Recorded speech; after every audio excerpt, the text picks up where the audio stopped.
सांगोल्याचे माजी आमदार शहाजी बापू पाटील आता आपल्याबरोबर आहेत. बापू, काय सांगताल? कुणाल कामराने एक विडंबनात्मक गाणं बनलेलं आहे एकनाथ शिंदे यांच्यावरती. ठाणे के रिक्षा आखो मेदाडे असं ते गाणं बनलं, त्यामुळे वाद वाढलेला आहे. कामरावरती गुन्हा दाखल झालेला आहे. अजूनही त्यांना अटक नाही, पण तुमच्या भाषेत तुम्ही कसं त्याला उत्तर देताल? मातोश्री के आंगन में कामरा आया, सुपारी लेके गाना गाया, उद्धव जी को खुशी आया. परंतु माझं गाणं असं राहील, ठाणे का टायगर आंखों में अंगार, उबाटा को खत्म करने महाराष्ट्र के मैदान में आया. कोण असेल या कामराच्या मागे नक्की, असं वाटतं आपल्याला? 100% कामराच्या पाठीमागं व्यक्तिद्वेषाने आणि पराभूत मनोवृत्तीनं विकलांग झालेली मनोवृत्तीचे संजय राऊत आणि त्यांचे नेते असतील.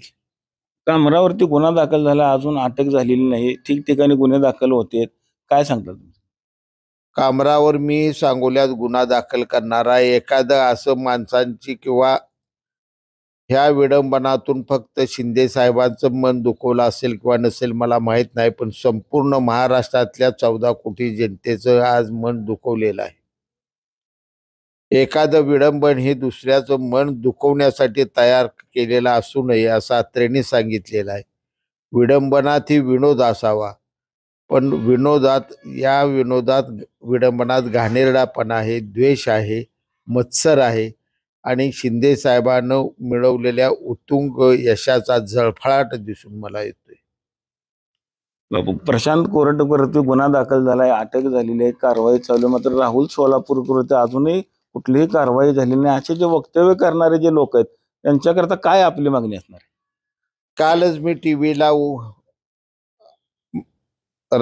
महाराज आपले उदयनराजे यांचं इंटरव्ह्यू पाहिला. त्या ठिकाणी त्यांनी जी मागणी केली, महापुरुषांच्यावर अवमानकारक कोणती गोष्ट, मग बोलणं असो किंवा एखादी केलेली कृती असो, त्याला अतिशय मोठ्या शिक्षेची कायद्यानं महाराष्ट्र शासनानं तरतूद करावी, जेणेकरून ही पिसाळलेली अशी जी कुत्री आहे ती कोरटकर सारखी, सोलापूर सारखी जी आहेत, त्यांना कुठं तर चाप बसल आणि महापुरुषावर गमती जमतीनं काय तर बोलून जायचं, धुंद अवस्थेत बोलून जायचं, ही प्रथा बंद होईल. तुम्ही यासाठी काय असं पुढाकार घेणार का मागणी वगैरे लेखी करणार का? मी राज्याचे मुख्यमंत्री आदरणीय फडणवीस साहेब आणि उपमुख्यमंत्री शिंदे साहेब, अजितदादा साहेब यांना पत्र लिहिणार आहे आणि तातडीने यावर कडक कायदा करावा. कोणतेही छत्रपती शिवराय आहेत, धर्मवीर संभाजी महाराज आहेत, महामानव डॉक्टर बाबासाहेब आंबेडकर असो, महात्मा फुले असो, क्रांतिज्योती सावित्री फुले असो, शाहू महाराज असो, जे महामानव आपल्या महाराष्ट्रात झालेले आहेत, त्यांच्याविषयी कोणतेही चुकीचं विधान आलं तर त्याला कडक शिक्षेची कायद्यात तरतूद असावी. अजित पवारांनी खरं तर घोषणा केली होती की शेतकऱ्यांना कर्जमाफी देऊ, त्याचबरोबर 2100 रुपये लाडक्या बहिणी देऊ. मात्र आता जर आपण बघितलं तर लाडक्या बहीण योजनेमुळे तिजोरीमध्ये ठणठणाट झालेला आहे. आता कर्जमाफी होणार नाही असं जाहीर केलं जातंय. कसं बघताय? आपण कालच्या निवडणुकीच्या वेळी कर्जमाफीच्या संदर्भानं शेतकऱ्यांना आश्वासन दिलेलं होतं.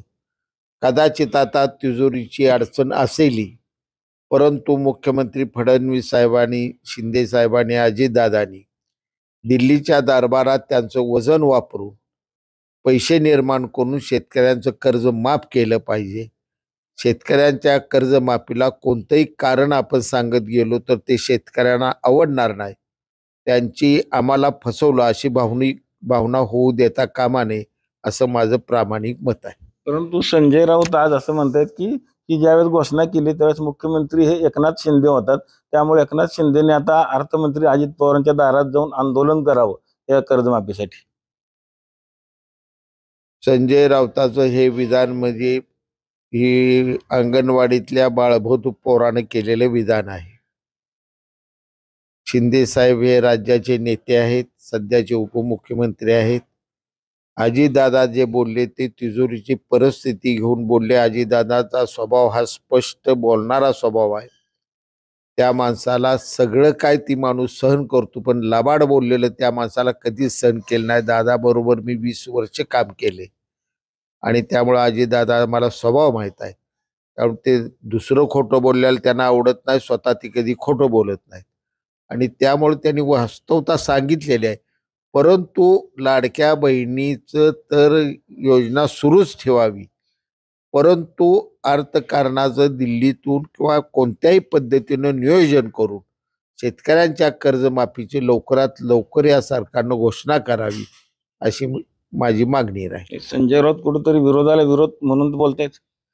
संजय राऊत ही आता म्हणायचं नाही, पिसाळ्याला टिमटिंबच आहे. परिस्थिती इतकी वाईट आहे त्या माणसाची की ती बेभान धुंद झाले. याला कारण आहे मुळात, आणि महाराष्ट्रात तमाम जनतेनं कारण समजावून घेतलं पाहिजे की एक डाव टाकून शरद पवारांना अगोदरच 2-3 वर्ष दिल्ली संपर्कात राहणं, त्या संपर्कातून शरद पवार साहेबांना आणि संजय राऊतांना सोनिया गांधींना कसं तयार करायचं ही डाव ठरवणं, गोड बोलून भाजप बरोबर किती जागा दिल्या तर युती न तोडता करायचीच युती म्हणून युती करणं, भाजपचा आधार घेऊन, भाजपची मतं घेऊन, भाजपच्या नेत्यांचा आशीर्वाद घेऊन शिवसेनेची माणसं निवडून आणायची आणि मतमोजणी झाली का फडणवीस साहेबाया पाठीत खंजीर मारायचा. ह्याचा खरा मूळ जनक कोण आहे तर ही संजय राऊत आहे. त्यामुळे संजय राऊतांना फक्त फडणवीसांची खुर्ची काढून घेतली असं म्हणता येणार नाही, तर संजय राऊतांना तमाम महाराष्ट्राच्या मतदारांच्या पाठीत खंजीर खुपसून त्यांचा एक फार मोठा 19 साली अपमान केलेला आहे. आणि तो झालेली चूक, तो झालेला अपमान, ती झालेली फडणवीसाविरोधातली आमची गद्दारी ही भरून काढण्यासाठीच आम्ही सर्वांनी शिंदे साहेबांना तयार केलं आणि हा गुवाहाटीला जाऊन उठाव आम्ही केला. हा उठावाचा गुवाहाटी डावप्याचा भाग आहे. कुठून घुसायचं, कुठं जायचं, कुठून युद्ध करून कसं मार्गी लावायचं. शिंदेसाहेब प्रचंड बुद्धिमान आहेत. त्यांनी हा सगळा डावपेच आखला आणि जगाच्या पाठीवर सगळ्यात मोठं यशस्वी बंड म्हणून, किंवा त्यांच्या भाषेत बंड, आमच्या भाषेत उठाव, हा शिंदे साहेबांनी केलेला आहे. आणि या उठावामुळं तमाम महाराष्ट्राचं गेल्या 2.5 वर्षात प्रत्येक कान्याकोपऱ्यापासून विकासाचं पर्व सुरू झालं. अनेक महिला असोत, शेतकरी असोत, तरुण असोत, वेगवेगळे समाज असो, सगळ्यांना न्याय देण्याचं काम झालं. राजकारणाच्या खुर्च्या या सत्ता भोगण्यासाठी नसून सर्वसामान्य जनतेचं कल्याण करण्याचे प्रश्न सोडवण्यासाठी आहेत, ही जी व्याख्या डॉक्टर बाबासाहेब आंबेडकरांनी केलेली आहे ती तंतोतंत व्याख्या पूर्ण करणारं नेतृत्वामध्ये एकनाथ शिंदे साहेब. म्हणजे राऊताकडे कोणी लक्ष देऊ नये. राऊताकडे लक्ष देऊ नये. आता ते सुनीता विल्यम्स आलेत परत.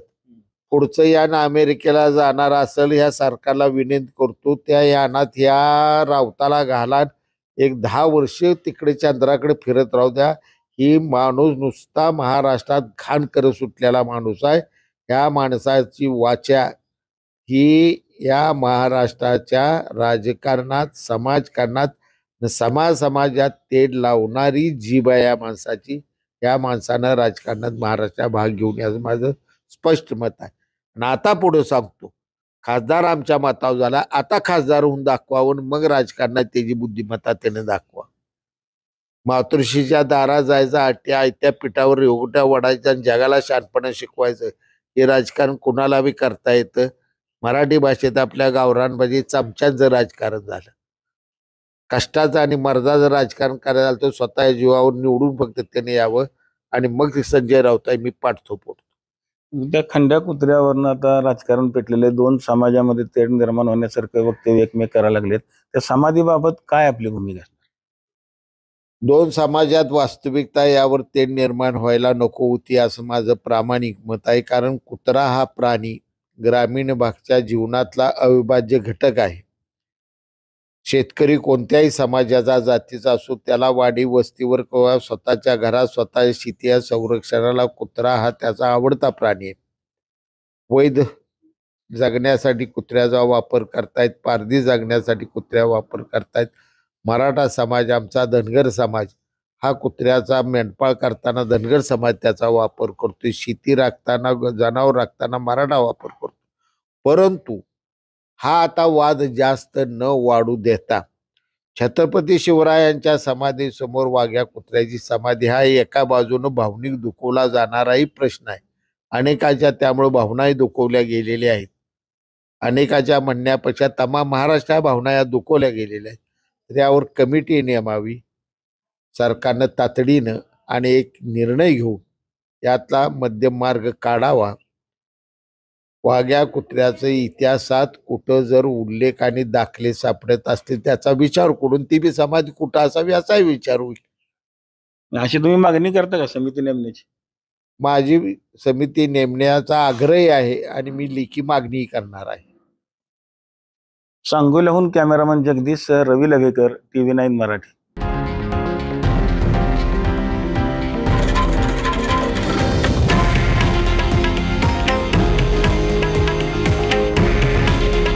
हे आहे देशातील नंबर 1 न्यूज नेटवर्क आणि आपण पाहत आहात TV9 मराठी. काळजी तुमची, हित महाराष्ट्राचं.